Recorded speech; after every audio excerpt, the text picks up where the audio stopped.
Morning, September 17th, Ezra 9, we start. When these things were done, the leaders came to me saying, the people of Israel and the priests and the Levites have not separated themselves from the people of the lands, with respect to the abominations of the Canaanites, the Hittites, the Perizzites, the Jebusites, the Ammonites, the Moabites, the Egyptians, and the Amorites.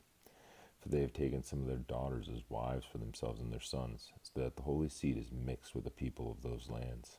Indeed, the hand of the leaders and the rulers has been foremost in his trespass.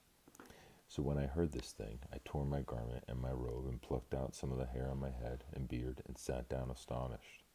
Then everyone who trembled as the words of God of Israel assembled to me, because of the transgression of those who had been carried away captive. And I sat astonished until the evening sacrifice. At the evening sacrifice I arose from my fasting, and having torn my garment and my robe, I fell on my knees and spread up my hands to the Lord my God, and I said, O my God, I am too ashamed and humiliated to lift up my face to you, my God, for our iniquities have risen higher than our heads, and our guilt has grown up to the heavens. Since the days of our fathers to this day we have been very guilty, and for our iniquities we, our kings and our priests, have been delivered into the hand of the kings of the lands, to the sword, to captivity, to plunder, to humiliation, as it is this day. And now, for a little while, grace has been shown from the Lord our God, to leave us a remnant to escape, and to give us a peg in his holy place, that our God may enlighten our eyes, and give us a measure of revival in our bondage. For we were slaves, yet our God did not forsake us in our bondage, but he extended mercy to us in the sight of the kings of Persia, to revive us, to repair us, the house of our God, to rebuild its ruins, and to give us a wall in Judah and Jerusalem. And now, O our God, what shall we say after this? For we have forsaken your commandments, which you commanded by your servants the forsaken. Your commandments, which you have commanded your servants the prophets, saying, the land which you are entering to possess is an unclean land, with the uncleanliness of the peoples of the land, with their abominations which have filled it from one end to another with their impurity. Now therefore, do not give your daughters as wives for their sons, nor take their daughters to your sons, and never seek their peace or prosperity, that you may be strong and eat the good of the land, and leave it as an inheritance to your children forever. And after all that has come upon us for our evil deeds and for our great guilt, since you, our God, have punished us less than our iniquities deserve, and have given us such deliverance as this, should we again break your commandments and join in marriage with the people committing these abominations? Would you not be angry with us until you had consumed us, so there would be no remnant or survivor? O Lord God of Israel, you are righteous, for we are left as a remnant, as it is this day. Here we are before you in our guilt, that no one can stand before you because of this.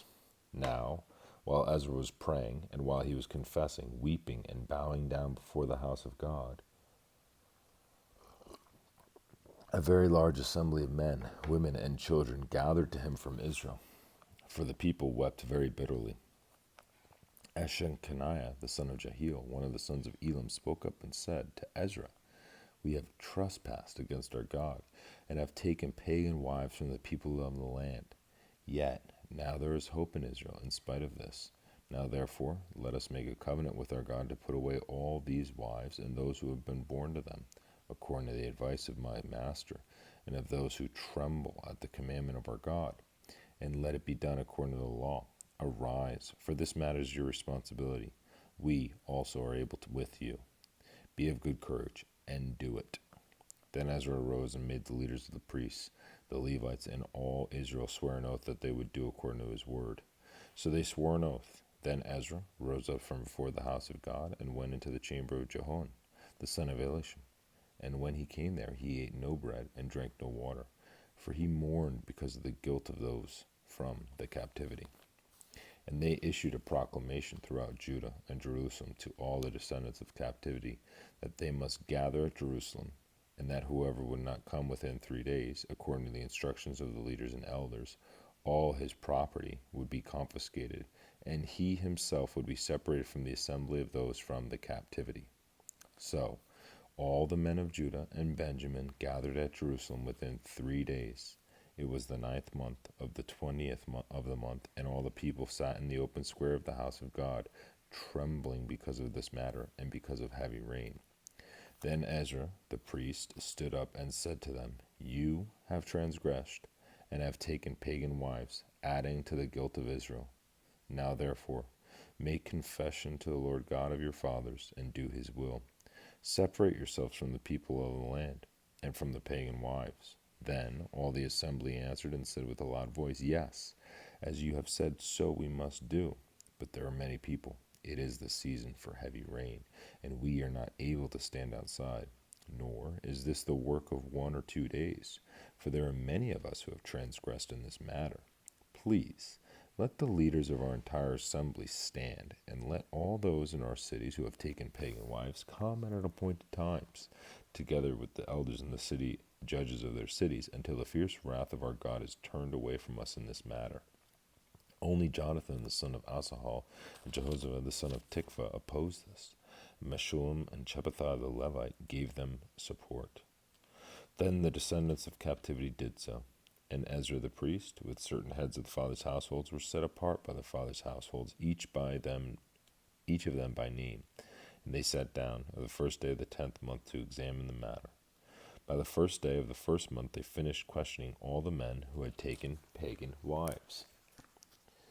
And among the sons of the priests who had taken pagan wives, the following were found of the sons of Jeshua the son of Jozadak, and his brothers, Messiah, Eleazar, Jarib, Gedaliah, and they gave their promise that they would put away their wives, and being guilty they presented a ram of the flock as their trespass offering.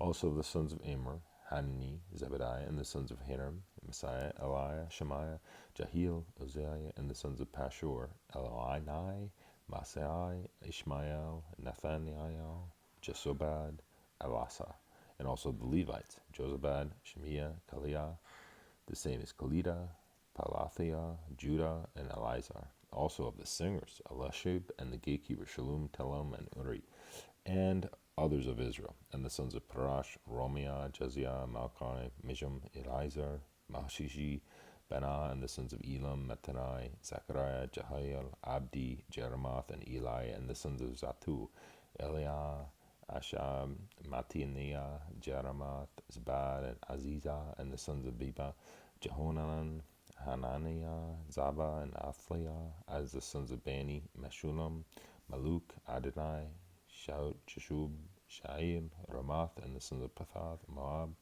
Adna, Shalal, Benaiah, Masiah, Mataniah, Bazalel, Benua, Manasseh, and the sons of Haram, Elizar, Ishajah, Malchijai, Shemiah, Shimeon, Benjamin, Maluk, and Sheremiah, and the sons of Hashum, Mataniah, Zabad, Elaphat, Jeremiah, Manasseh, and Shemaiah of the sons of Bani, Aram, Uel, Benanah, Bediah, Shalom, Vanaiah, Merimoth, Eliashib, Mattaniah, Jasa, Bani, Binui, Shemiah, Shalamiah, Nathan, Ariah, Machanadabiah, Shasha, Sharai, Azarel, Shalamiah, Shalmai, Shalom, Amrai, and Joseph, and the sons of Nebo, Jael, Mattaniah, Zabad, Zebedinah, Jedah, Joel, and Benanah.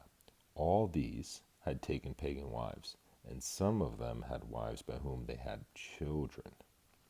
Again, I always apologize for my pronunciations if they're off, so I appreciate your grace. Thank you.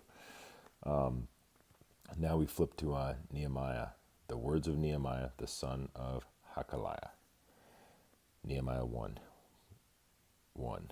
It came to pass in the month of Chislev, in the 20th year, as I was in Shushan, the citadel, that Hanani, one of my brethren, came with men from Judah, and I asked them concerning the Jews who had escaped, who had survived the captivity, and concerning Jerusalem. And they said to me, The survivors who are left from captivity in the province are there in great distress and reproach. The wall of Jerusalem is also broken down, and its gates are burned with fire. So it was when I heard these words that I sat down and wept, and mourned for many days. I was fasting and praying before the God of heaven. And I said, I pray, Lord God of heaven, O great and awesome God, You who keep your covenant and mercy with those who love you and observe your commandments. Please let your ear be attentive and your eyes open, that you may hear the prayer of your servant, which I pray before you now, day and night, for the children of Israel, your servants, and confess the sons of your children of Israel, which we have sinned against you. Both my father's house and I have sinned. We have acted very corruptly against you, and have not kept the commandments, the statutes, nor the ordinances which you commanded your servant Moses. Remember, I pray, the word that you commanded your servant Moses, saying, if you are unfaithful, I will scatter you among the nations. But if you return to me and keep my commandments and do them, though some of you were cast out of the farthest part of the heavens, yet I will gather them from there and bring them to the place which I have chosen as a dwelling for my name. Now these are your servants and your people, whom you have redeemed by your great power and by your strong hand.